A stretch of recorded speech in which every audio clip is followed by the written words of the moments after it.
so somebody was asking for advice on power tools for survival kit use. Right now my recommendation is Ryobi. And it's going to be the Ryobi 18 volt stuff.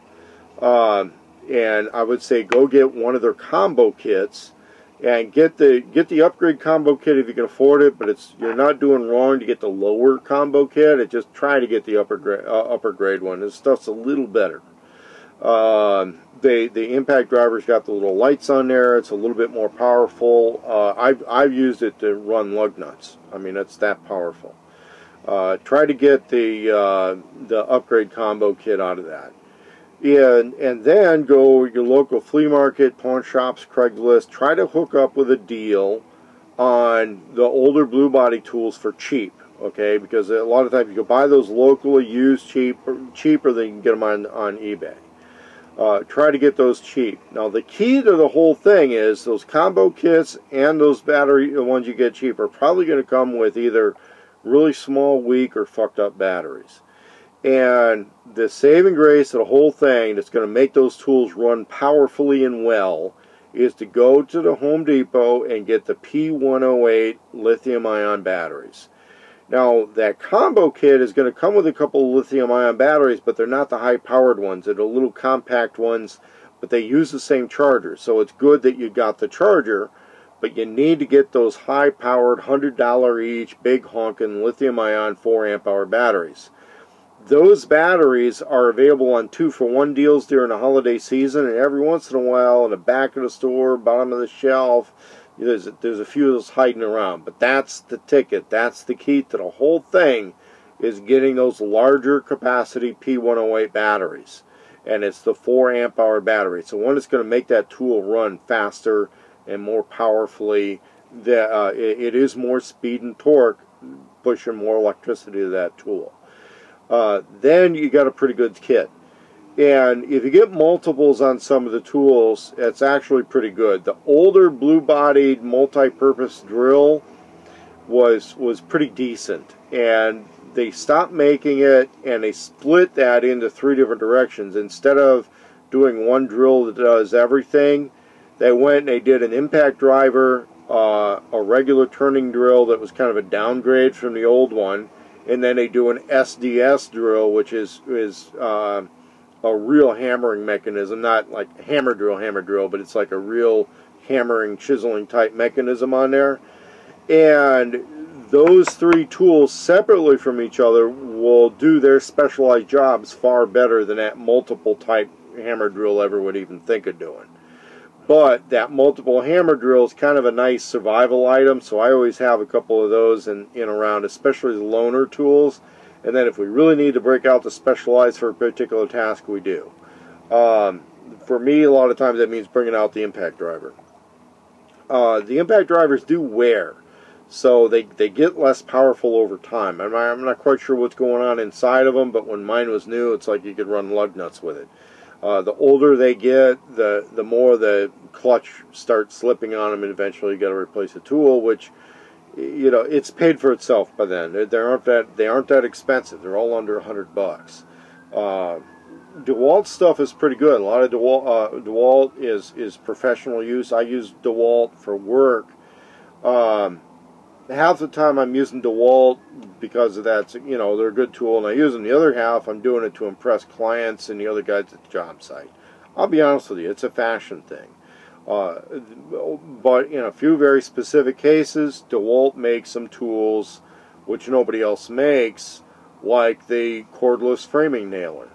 If you're talking about off-grid survival construction and you've got a framing nailer, no air compressor, no gas cartridges, that you just stick the nails in it and go, that thing is amazing.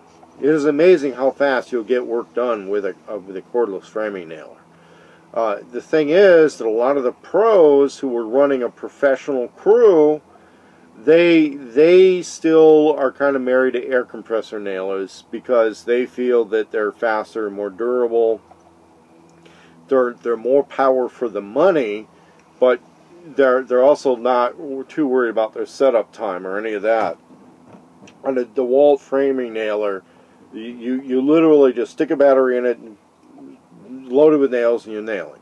There's There's no running air lines. There's no plugging in power. There's no waiting for the air compressor to charge up. There's none of that. You stick a battery in, you put nails in, you're making shit go together. There's a couple other Dewalt tools that I use just because Ryobi doesn't do a comparable thing. The portable bandsaw, the vacuum. I work in fancy houses. I have to impress clients with something. It's not always my pretty face, right?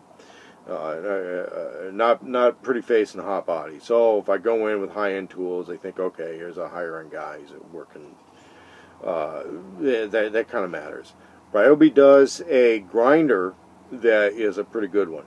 It's better than a Dewalt right now. And I own the Dewalt, so I'm not saying don't own one, but I own the Dewalts, and the Ryobi one's actually a little better. But the Sawzalls, or the reciprocating saw, you probably want to have 2 or 3 of those things. And the newest, the Dewalt's definitely better made, but you know, when you're swapping brands and stuff, it is what it is. But with Ryobi, I think you're going to be a little better off having multiples on those things, because if you're cutting branches to make our bamboo, or sticking it in roots. Let's say you're digging foxholes or something, you got to cut roots. You can take the Ryobi one. It's not the end of the world if it gets a little muddy or wet. Stick a carbide blade on there, just jam it in the dirt and cut roots with it. That is not hard to do.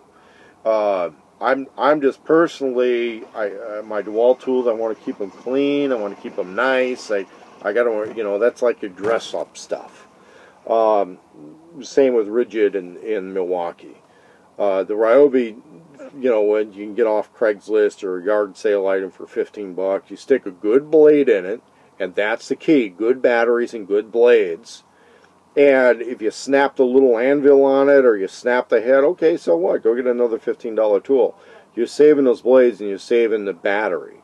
Now, the blades are a wear item, but that's where you want to go to Home Depot and get the Diablo Blades, the Freud Diablo Blades for your stuff. You get the little 7-inch carbide tipped Destructamundo blade, I call it, for the reciprocating saw. And you can cut a lot of stuff with that. You want to get the metal cutting saw. You want to get a couple of metal cutting blades.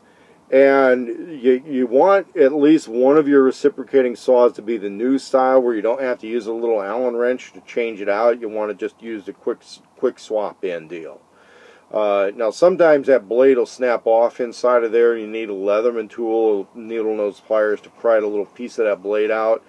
But with the old style one where you had to use an Allen wrench every time to get it out, that was really easy. On a new style one with a little flip lever thing, you kind of got to get in there and pry that thing out of the little mechanism. It's not all that hard once you've done it a couple times. It's something you need to be aware of. It's just that it's fast. Okay, it's really fast. You burn a blade, you stick another one in there, you keep going. Circle saw is pretty useful if you got lumber around, and so that's pretty much where you're going to be at. The circle saw, the jigsaw, the circle saw, 1 or 2 circle saws, 2 or 3 of the sawzalls, at least 1 impact driver or drill per man, and you're going to be useful to build stuff. You're really going to start to be useful on that stuff. If, as a group, you've got at least 1 nail gun between you, that's kind of nice. And other useful honorable mentions: if you get that combo kit, you're going to get, I think you'll get a decent flashlight in there that uses that battery system. All those low capacity batteries that come in that combo kit, you're going to find yourself pretty much just using those with that flashlight. I mean, everything else that has a spinning motor where power matters, you're going to be using the P108 batteries. There's an oscillating multi-tool where you can change out the head and get other stuff for that. You may want to get the other change out heads. They could come in useful sometimes. I got one where there's an impact drill or impact driver for the change out head, and it was kind of like so-so. Nice and heavy duty, but it balances wrong, and it's only good for like reaching inside of cabinets in tight places where I don't think survival really is going to matter. There's a change out head that's a ratchet that's actually pretty good for those. and there's one that will nail skinny nails, which is kind of interesting. I never use it. I use a nail gun if I'm going to do like 16 or 18 gauge or 15 gauge nails. I have nail guns for that. Would I take those nail guns with me on a survival situation? Probably not. Would I take a power stapler? Yeah, there's some stuff. Like if you're trying to staple a tarp up and get that attached to some wood, as soon as you make that tarp like taut, when you staple it in, and you don't put the staples directly on a tarp, you put them on a piece of wood, put the wood over that, and then staple it. That or cardboard, thick cardboard, you could do that with, and you're going to be pretty good shape. So yeah, I'd say that. And then you want to get the 12-volt car charger. That's going to be compatible with your solar stuff too. And other honorable mentions going to be the Dewalt 18-volt stuff, because a lot of contractors are upgrading to the 20-volt. So you can get deals on the 18-volt. The thing is, there's no really wonderful battery for those. Those batteries are short-lived. They can only cycle so many times before they go bad. They don't live that long when you charge them up. You got to have a pile of them. You got to have a pile of them constantly on and off that charger.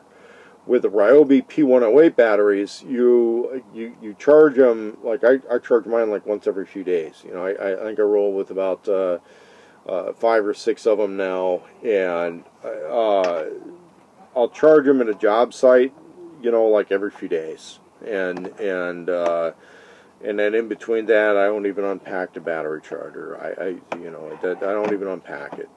But if you're using DeWalt, it's like as soon as you show up with the DeWalt 18-volt stuff, okay, where can I plug in my battery charger? It's almost as much of a hassle as using corded power tools. It's just that you're not running the cord. You're not having to run a 100-foot cord or 50-foot cord to, you know, say the backyard where you're putting in a chicken coop or something that normally doesn't need power.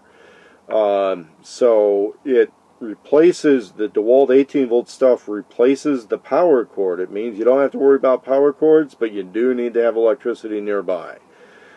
True off-grid capability, you got to have the high-capacity lithium-ion batteries, and right now your best bet for that is going to be Ryobi. DeWalt 20-volt stuff is pretty good, but you're going to find yourself spending a lot of money before you've completed your toolkit, and then you're like, okay, these are high-value tools. I don't want to leave them out in the rain. I don't want to leave them. I don't want to get them dirty. I don't want to leave them. I don't want to let somebody use them if I don't know where they are. That's your problem. That's going to happen with the higher-end DeWalt stuff, or Milwaukee, or Rigid, or Hitachi. You know, that's going to be what the headspace that goes along with it. If you got a bunch of guys making 40, 50 bucks an hour, they roll with that stuff. Okay, they're going to roll with that stuff because performance matters more than quibbling over anything. But that's kind of a different world too.